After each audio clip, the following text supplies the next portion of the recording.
Hey, everybody.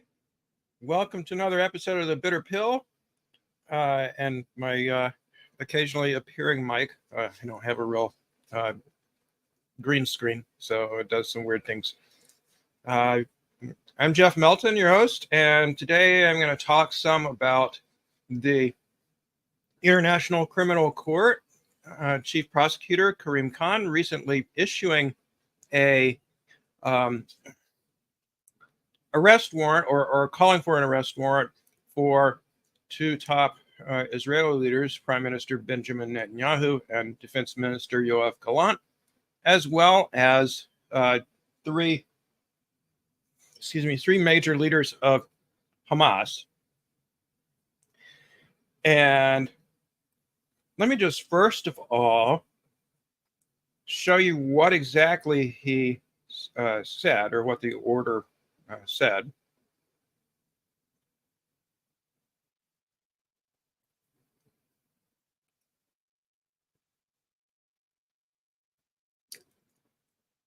So, statement of ICC prosecutor Karim Khan, applications for arrest warrants in the situation in the state of Palestine. Today I am filing applications for warrants of arrest before blah, blah, blah. On the basis of evidence collected and examined by my office, I have reasonable grounds to believe that Yahya Sinwar, head of the Islamic resistance movement, Hamas in the Gaza Strip, Muhammad Deif, commander-in-chief of the military wing of Hamas, the Al-Qassam brigades, and Ismail Haniyeh, head of Hamas political bureau.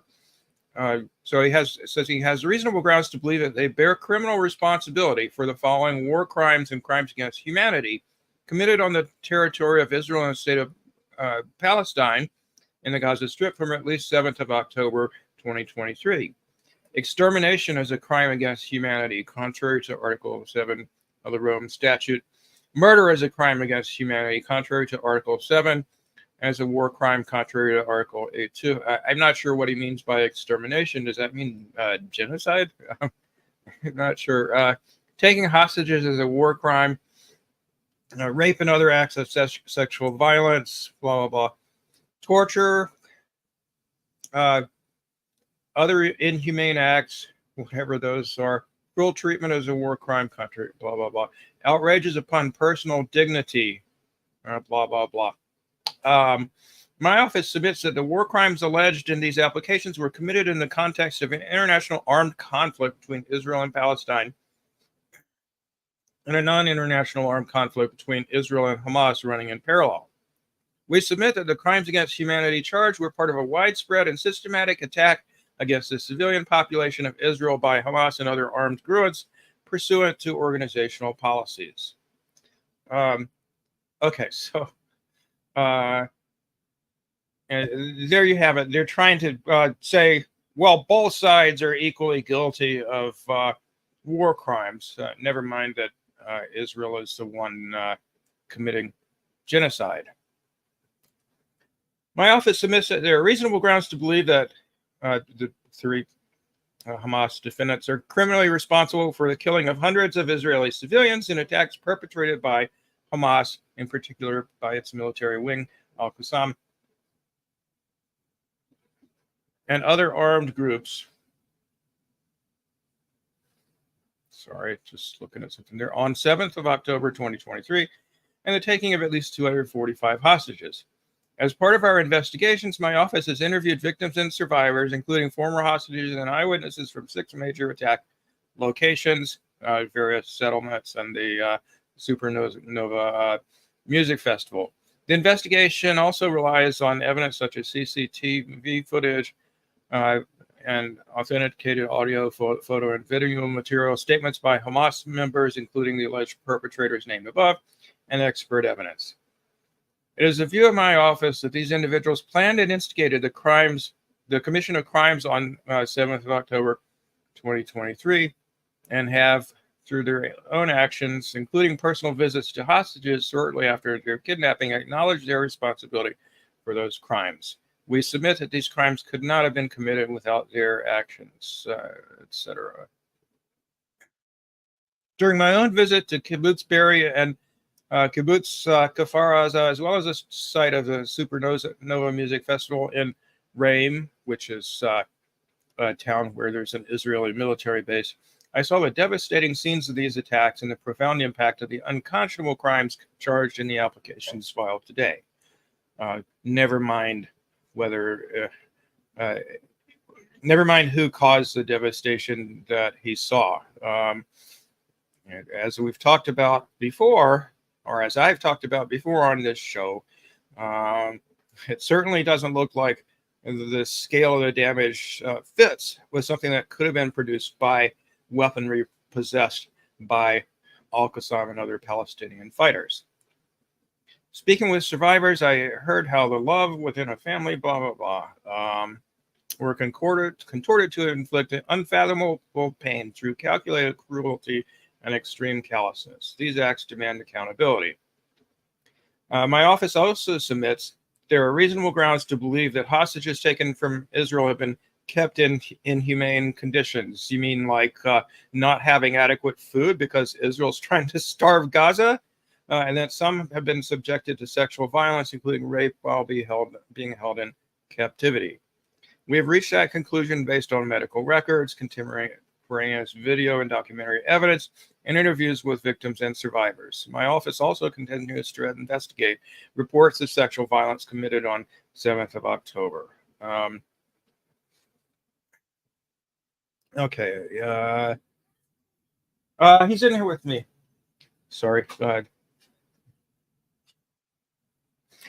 On the basis of evidence collected and examined by my office, I have reasonable grounds to believe that Benjamin Netanyahu, the Prime Minister of Israel, and Yoav Gallant, the Minister of Defense of Israel, bear criminal responsibility for the following war crimes and crimes against humanity committed on the territory of the State of Palestine from at least 8th of October 2023. No mention of whether any crimes were committed on dates prior to 8th of October. Starvation of civilians is a method of warfare, willfully causing great suffering or serious injury to body or health, contrary to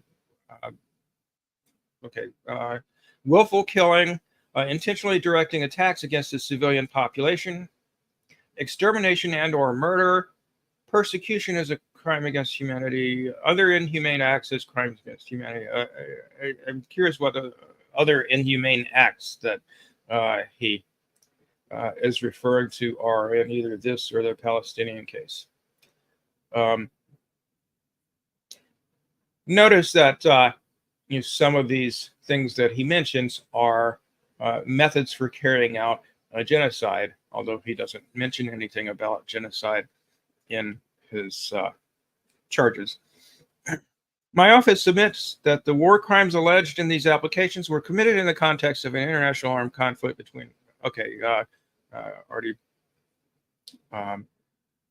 read that. We submit that the crimes against humanity charged were committed as part of a widespread and systematic attack against the Palestinian civilian population pursuant to state policy.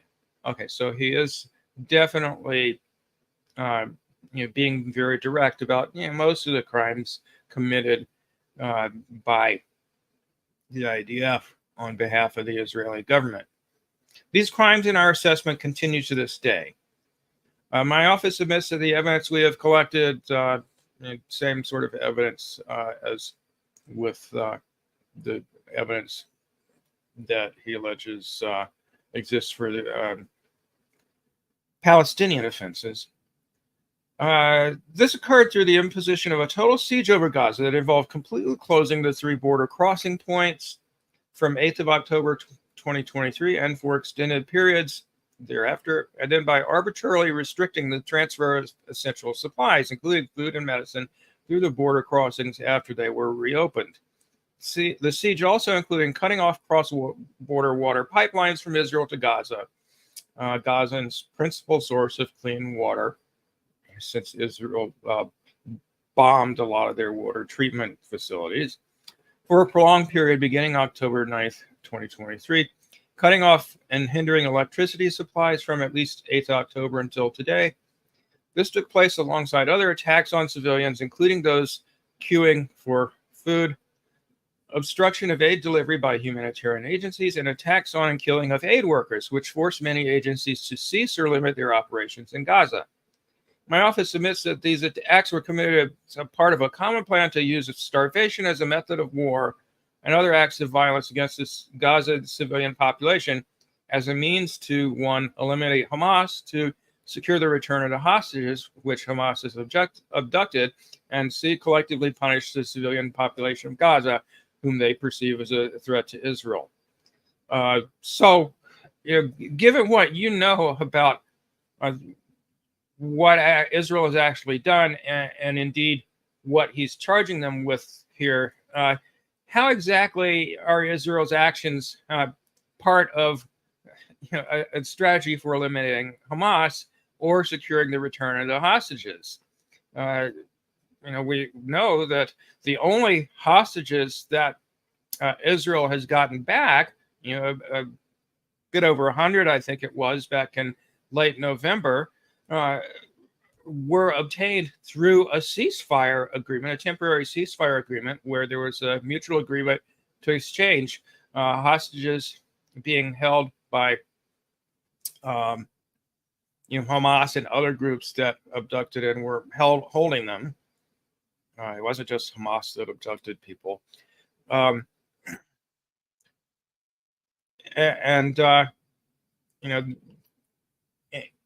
In exchange for the release of Palestinian prisoners, who, the vast majority of them essentially were also hostages, given that they were being held without charge in many cases, or without having received a fair trial for whatever they were charged with, or charges that basically amount to some form of resistance to Israeli occupation, including verbally, such as even by liking posts on social media in some cases.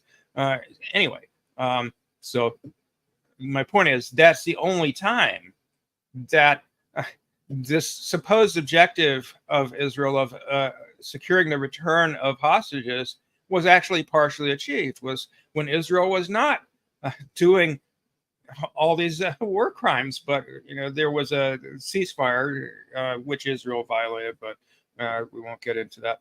The effects of the use of starvation as a method of warfare, together with other attacks and collective punishment against the civilian population of Gaza, are acute, visible, and widely known, and have been confirmed by multiple witnesses interviewed by my office, including local and international medical doctors.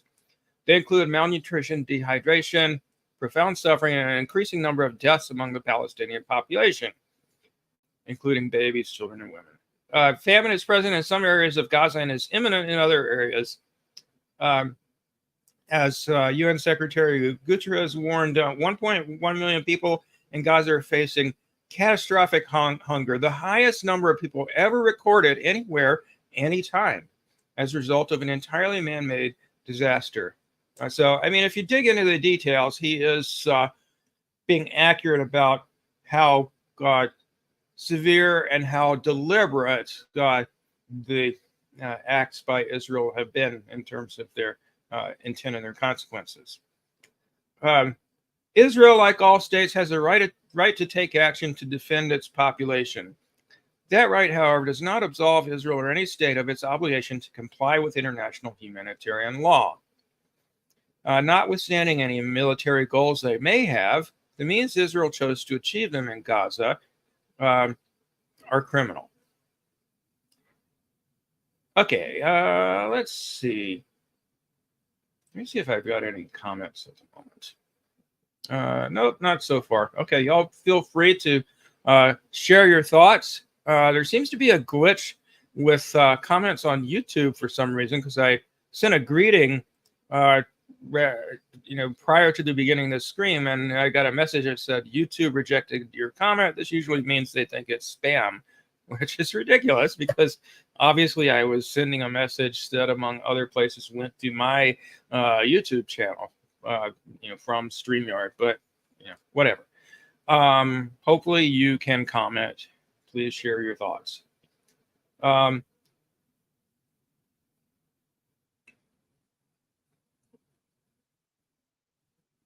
Okay, let me share a few comments that various people have made. Okay, well, what did Joe Biden think about this? You might be wondering.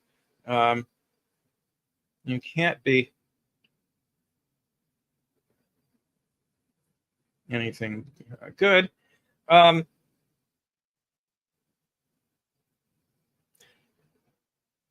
So you might recall that a bit over a year ago, this same prosecutor, this same court, the International Criminal Court, headed by Karim Khan, charged Russia with war crimes, charged Vladimir Putin with war crimes, based on their, I believe the charge was that they had kidnapped children and taken them back to Russia. In fact, what actually happened was that they evacuated people, including children, from a war zone, which, of course, Israel does the opposite of that. They bomb people deliberately in a war zone, and the Ukrainian military, of course, did the same thing in eastern Ukraine, and is still trying to do that today. Okay, so Biden says Putin committed war crimes, calls charges justified. But what did he say about the very same ICC charging Netanyahu and Gallant with war crimes in the context of an ongoing genocide that we can see on our phones and computers and TV every single day? Biden says ICC move on arrest warrants for Israeli leaders outrageous. And as you might imagine, Benjamin Netanyahu said something very similar to that. And of course, he called the ICC anti-Semitic and supporters of terrorists and all that.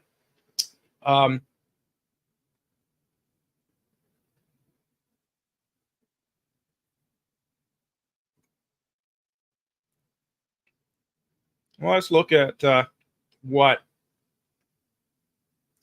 Rishi Sunak, the unelected Prime Minister of the UK, had to say about it. He described the application for arrest warrants at the ICC against Israeli officials as deeply unhelpful.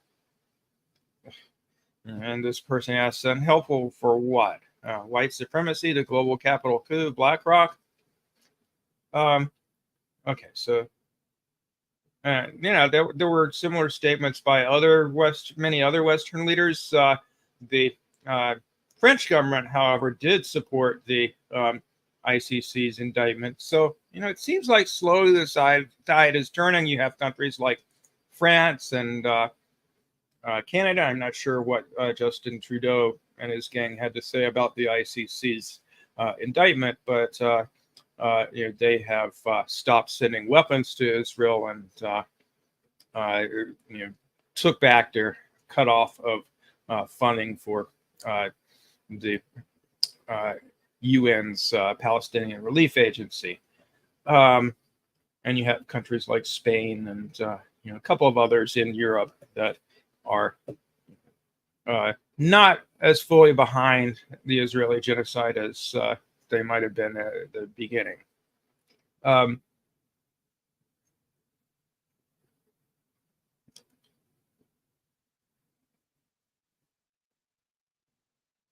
Here we go. I thought I had this. France and Belgium both released statements supporting the arrest warrant for Prime Minister Netanyahu by the International Criminal Court.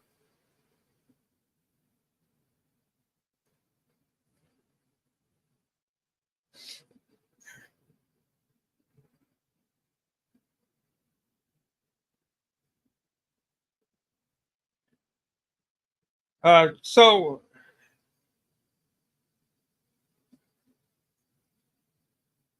as you might guess, my take on this case is basically that it's admiral, albeit long past due, that the ICC and its chief prosecutor deemed the evidence against Israel in terms of Israeli leaders in terms of war crimes sufficient to finally, however belatedly, level charges against Netanyahu and Gallant. Although one wonders why it was only those two people, whereas you have a whole group of government officials collectively responsible for this, including by making explicitly genocidal statements that I've shared on this channel before, as well as implementing policy. Why only those two? Whereas he's charging three leaders of Hamas with relatively similar set of charges. The specifics obviously are different, but it's basically the same alleged legal violations in both cases. So, how does it make sense to treat the perpetrators of genocide and those who, whatever war crimes they may be responsible for, are trying to defend themselves against their population against the Israeli military occupation that's been going on for 76 years now, and to the extent that they can, trying to slow down the genocide. Granted, was unleashed by Israel in the aftermath of October 7th, and probably wouldn't have been anytime soon to that extent otherwise. But obviously, Israel could have chosen not to commit genocide and announce to the world that that's what they wanted to do. But of course, it was their choice to do those things. But anyway.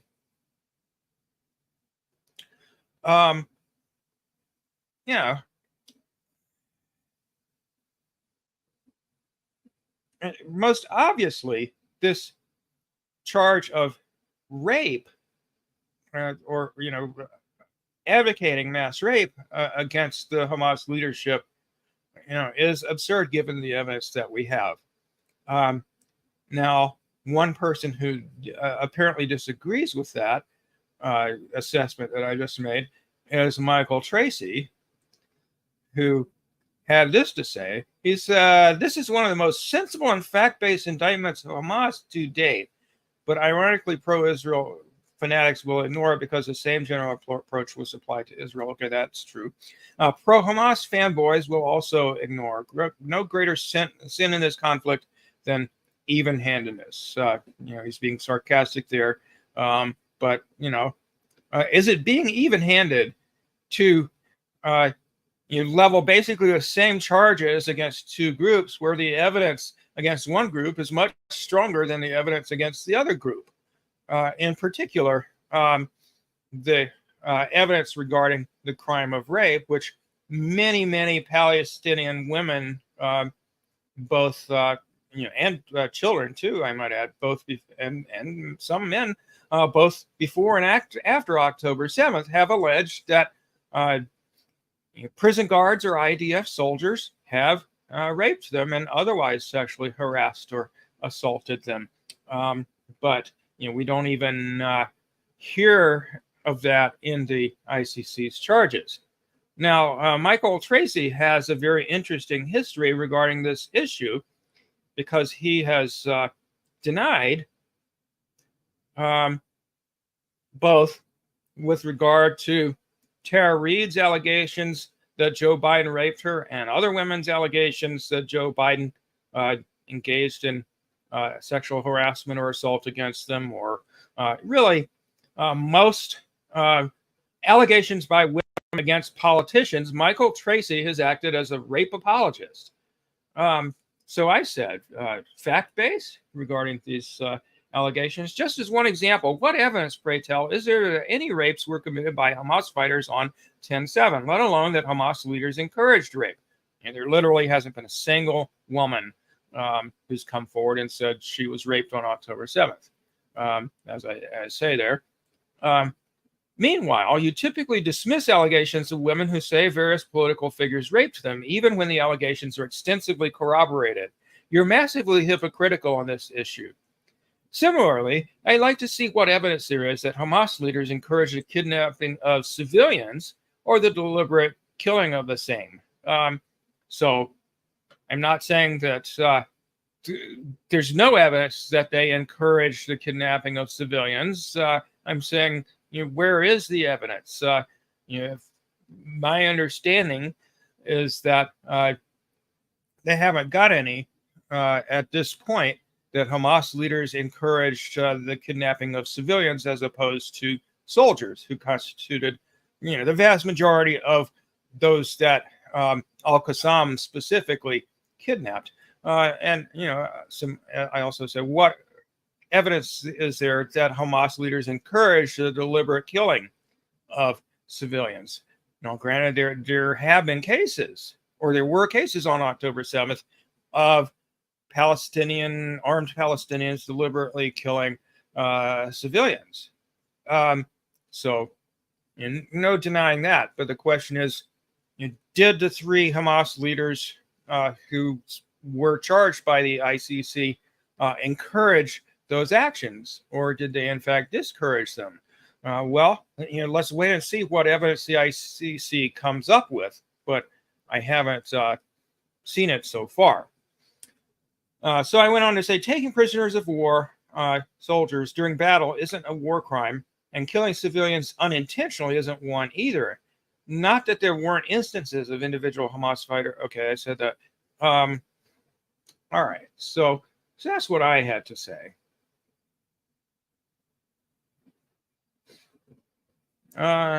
Curious why nobody's commented so far, even though StreamYard says I've got 21 people viewing this, which is typically an undercount. So please chime in with any thoughts that you have, and also please like and share this video, and subscribe to my YouTube channel if you haven't already. And like it on whatever platform you're watching on. I would appreciate it. Would help boost my audience in the future, which at least I think is a good thing. Okay, well, let me just to expand on what I said there. Let's take a look at what Ali Abu Nima from Electronic Intifada had to say about all this. His opinion is similar to mine, but he goes into more detail. So let's just take a look at that. So he says ICC warrants both historic and cynical. So historic in the sense that this is the first time that Israel has been called out by the International Criminal Court to that extent for its actions. And cynical because the evidence against the two sets of parties that were charged is certainly not equal, but they're being treated as equivalent in terms of the charges that were leveled. Okay, so Ali says Khan announced on Monday that he's seeking arrest warrants against two top Israeli leaders for crimes in the Gaza Strip. He said that he had reasonable grounds to believe that, okay, well, we said all that already. So Ali says, while there will be relief that finally Israel's shield of immunity and impunity is being punctured, Khan also charged several leaders of the Palestinian resistance movement, Hamas, with various crimes. Khan claims that Hamas, Haniyeh, Sinwar, and Deif are responsible for crimes including murder, extermination, hostage-taking, torture, and rape.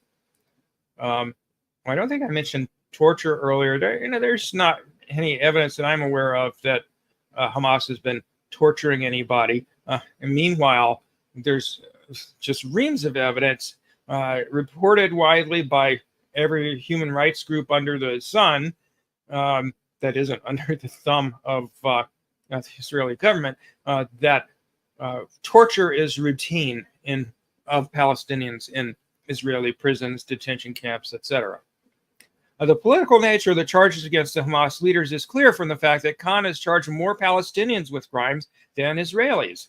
A cynical view might be that Khan only charged 2 Israeli leaders that Washington wants to see gone, while letting countless other Israeli political and military officials off the hook, at least for now.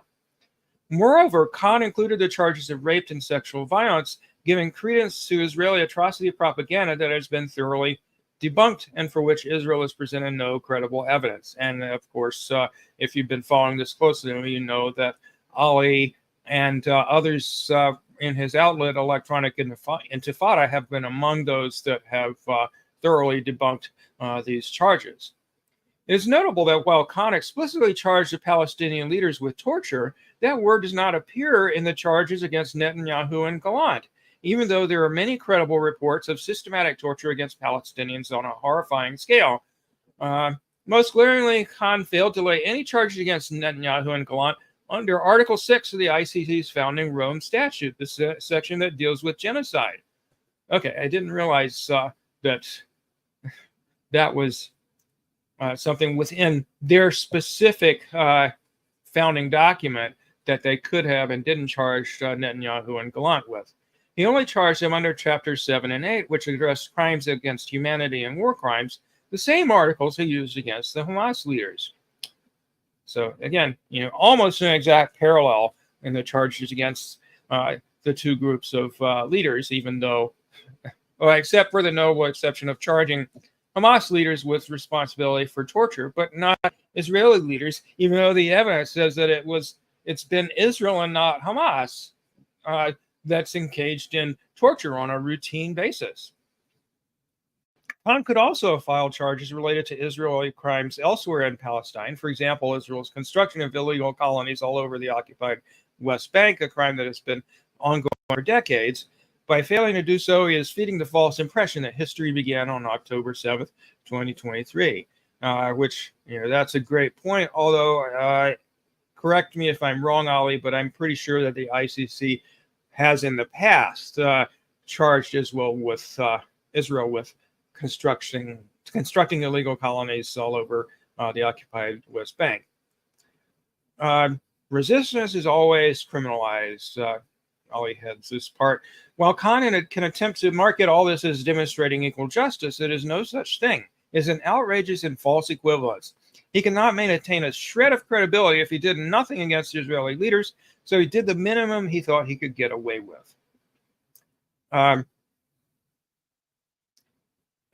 Hamas leaders have actually said, okay, investigate us if you think we did anything wrong. So they're not averse to being investigated because they feel like in a fair trial, they would, for the most part, be found not guilty. That, of course, is assuming that they got a fair trial, which I'm not sure they would. But Musa Abu Marzouk from Hamas, a senior leader, wrote, since 2015, Hamas has repeatedly expressed its interest in appearing before and being judged by the ICC, not on the basis of unsubstantiated allegations and screams, but evidence and facts. Israel has not. So that's a crucial point here, where on one hand, you have Hamas leaders saying, okay, if you have evidence against us, you charge us and prove your case in court. Israel, on the other hand, is dismissing the charges, any charges against it, whether by the ICC or the ICJ, as outlandish and anti-Semitic and pro-Hamas and all of that. He added, Hamas stands ready to appear before the ICC with witnesses and live testimony and bear the burden of any judicial finding against it or its members after full and fair trial, etc., etc. And as Columbia University professor Joseph Massad points out, the West has always considered anti-colonial struggles to be criminal, while its own colonial barbarity is also always described as defensive.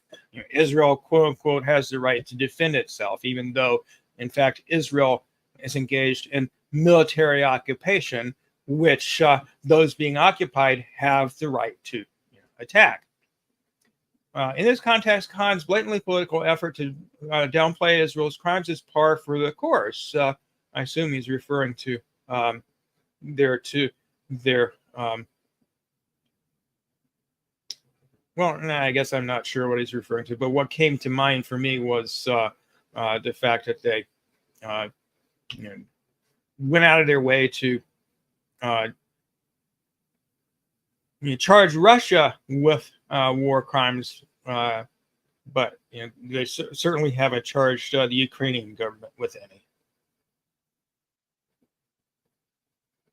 U.S. warrants will have no immediate impact on Sinwar or Deif. Arrest by the ICC is the least of their concerns, but on the other hand, basically, other than their staunchest allies, it's going to be pretty impossible for Netanyahu and Gallant to travel anywhere without risking arrest. And Israel, even despite Khan having pulled his punches, the arrest warrants, Ali says, will have an enormous impact on Israel and its leaders who now find themselves ostracized and constrained in unprecedented ways. Okay, and let me also share with you an article that Ali just posted this morning regarding the ICC's allegations that Hamas leaders sanctioned rape on October 7th. And he says the ICC has no evidence for the 7th of October rapes, documents indicate. So yeah, it sounds like they don't even,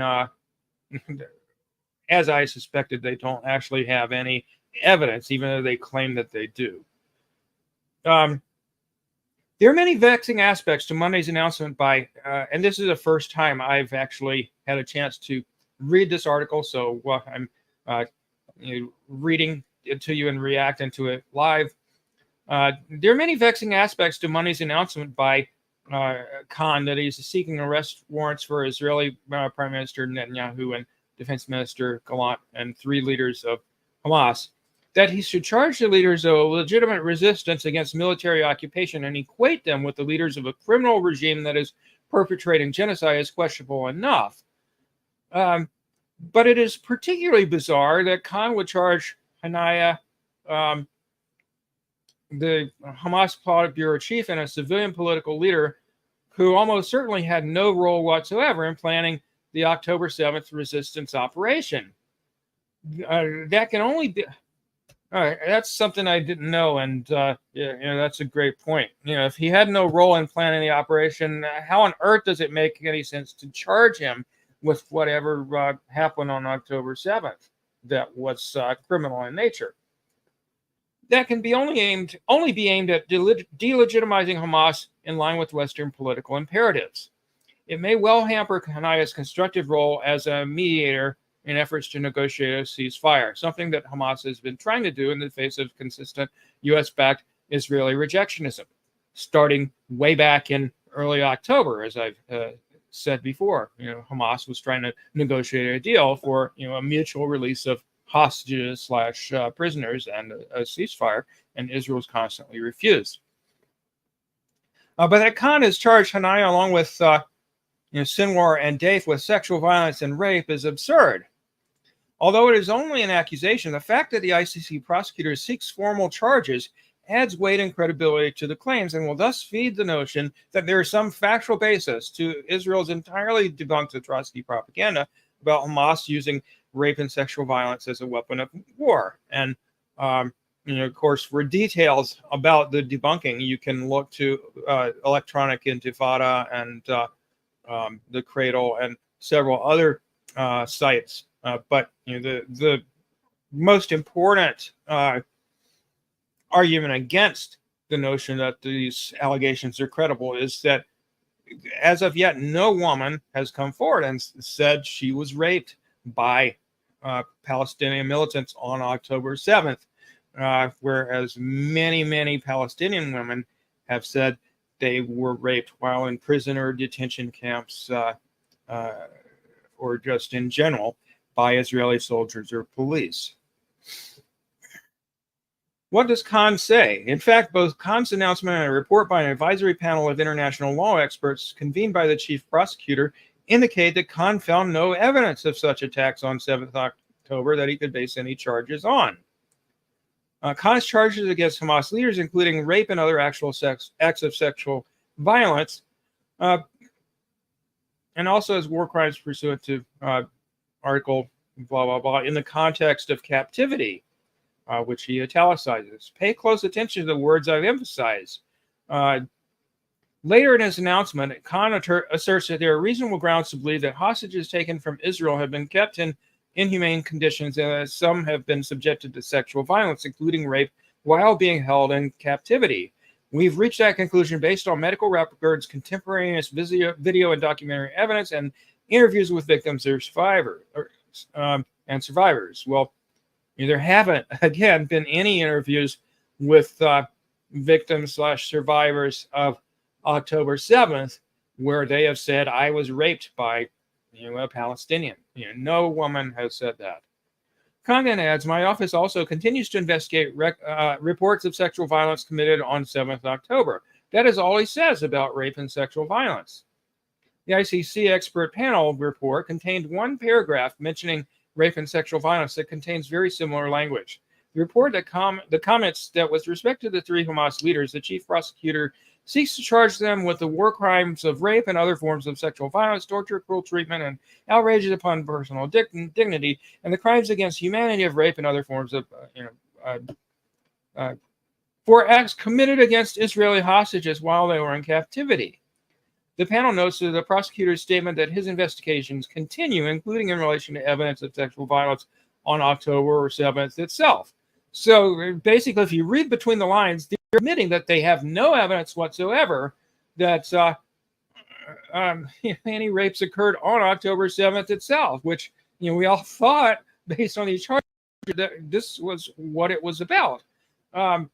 In fact, there has been one woman who very recently has come out and claimed that she was raped by a particular Palestinian individual who was guarding her while she was being held hostage. But no other women have said that. And there's no evidence that,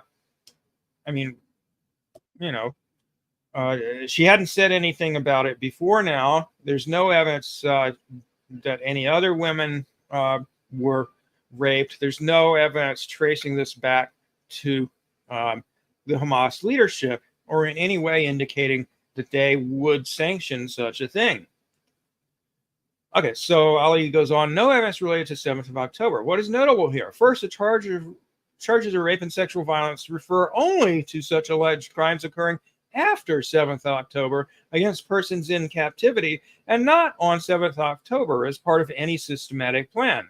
He should have italicized this last part here as part of any systematic plan. So, even if any rapes did occur on October 7th, in order to charge these leaders of Hamas with responsibility for these crimes, you have to have evidence that they sanctioned or condoned such conduct.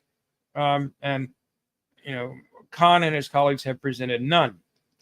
Second, Khan's assertion that his office also continues to investigate reports of sexual violence committed on 7th of October can be read as confirmation that such investigations have yet to yield any evidence he considers capable of supporting charges. But does that mean that Khan possesses enough evidence of rape and sexual violence against Israelis in captivity, i.e., in Gaza, to warrant charges against Hamas leaders? Obviously, we have not seen all the evidence that Khan claims to possess, but despite that, we can fairly confidently assess that he does not. For 7 months, Israel has engaged in a no-holds-barred propaganda campaign to push its 7th of October rape claims.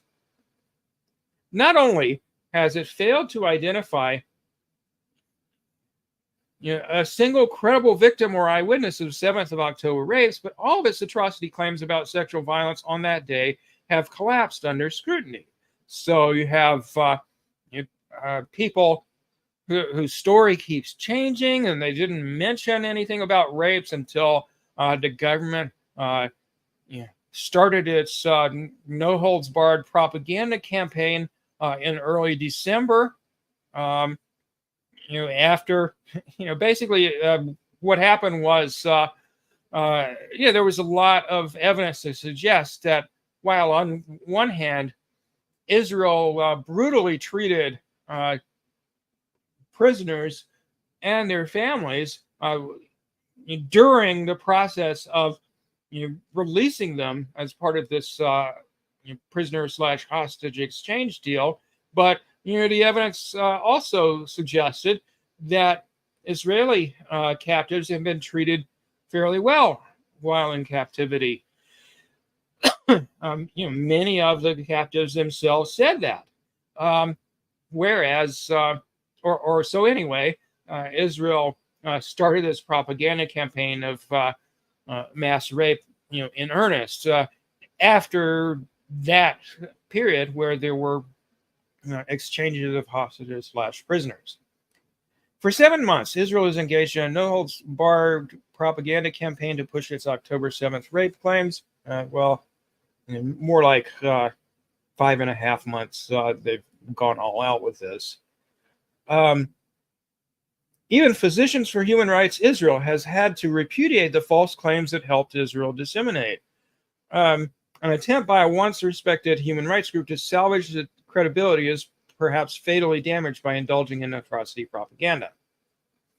So as the 7th of October rape claim in tatters, Israeli propagandists had to refocus on accusations that rapes and sexual violence have been taking place in captivity. For example, Israel's UN ambassador Gilad Erdan recently lashed out at the world body, asserting that the Security Council and UN have done nothing to free the hostages who are subject to rape and torture. And this has become a central theme of the recent propaganda film, Screams Before Silence, that was narrated by billionaire former Facebook executive Sheryl Sandberg. So they did a segment looking at this alleged documentary in a recent episode of their Electronic Intifada live stream. I haven't had a chance to watch it, but I'm sure it's very good. In our segment, we addressed the only specific claim of sexual violence of someone in captivity, those made by former Israeli captive Amit Susanna. Her claims are featured heavily in the Sandberg film. In his Monday statement, ICC prosecutor Khan does not mention her or any other victim by name. But since she is the only person who has been identified as a victim of any alleged sexual attack, it's reasonable to assume that her case forms part of his file. Starting in late March, Susanna's story was heavily promoted by the New York Times, of course, the flagship Zionist propaganda rag here in the United States, and the Israeli government's propaganda apparatus in what appears to have been a coordinated campaign to refocus and revive the discredited sexual violence narrative. In the Sandberg film, Susanna describes a harrowing experience, the one she told the Times about in March. She does not claim, interestingly enough, that she was sexually attacked on 7th of October. She claims that while she was held in Gaza, one of her guards, whose name she gives as Muhammad, forced her on one occasion to perform an unspecified sexual act. That's sexual attack, Ollie, so I'm not going to agree with you there. But the question is, did this happen? Susanna only publicly revealed this account months after her return from Gaza and in the context of a media campaign involving the Times, the Sandberg film, and the Israeli government. When she first spoke to the media in January, Susanna made no mention of sexual violence, nor has any other Israeli released from Gaza to date. Susanna does not claim that there are any witnesses to what she says she experienced in Gaza, so it is impossible to either verify or completely discount her claim. This part he italicizes here is important, nor is it necessary to do so for the purpose of assessing Khan's charges against Hamas leaders. The key point is that even if we take Susanna's account to be entirely true, it does not support the thesis that Hamas leaders ordered or carried out rape and other actual sexual acts of sexual violence as crimes against humanity and also as war crimes.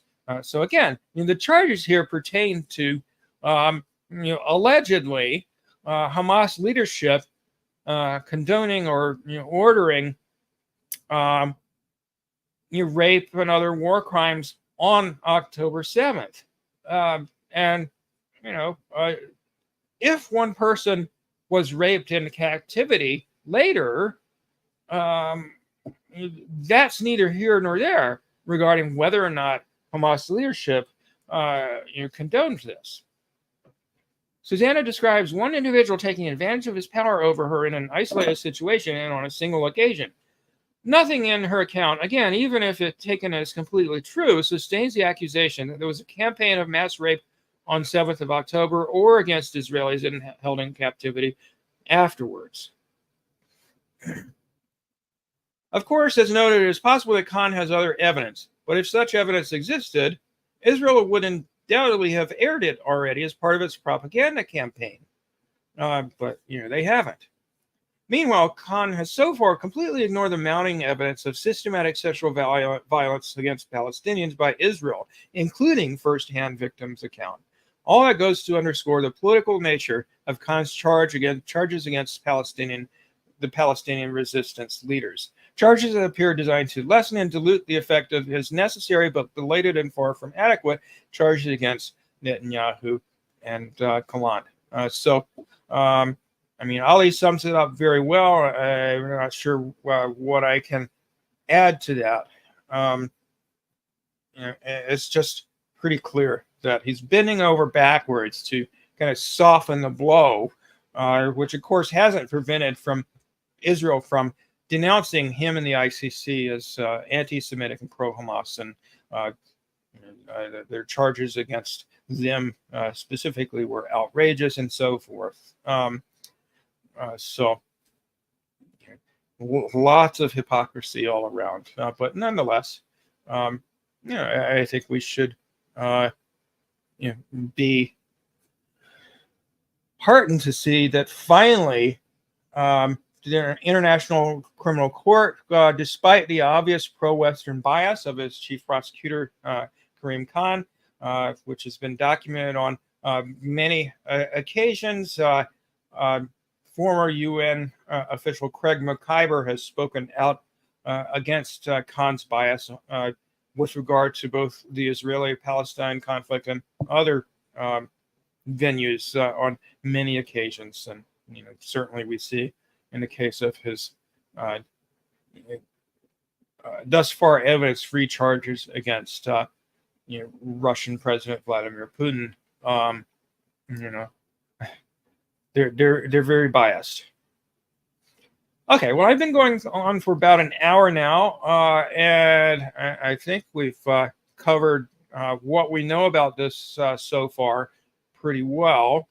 Again, please, I'm going to end the stream in a moment here, but please, if you have any thoughts on any of this, share them with me in your comments on the YouTube video or on Twitter, or I guess I'm streaming to Facebook too, but I don't know too many people who go to Facebook these days. But anyway, thanks for listening.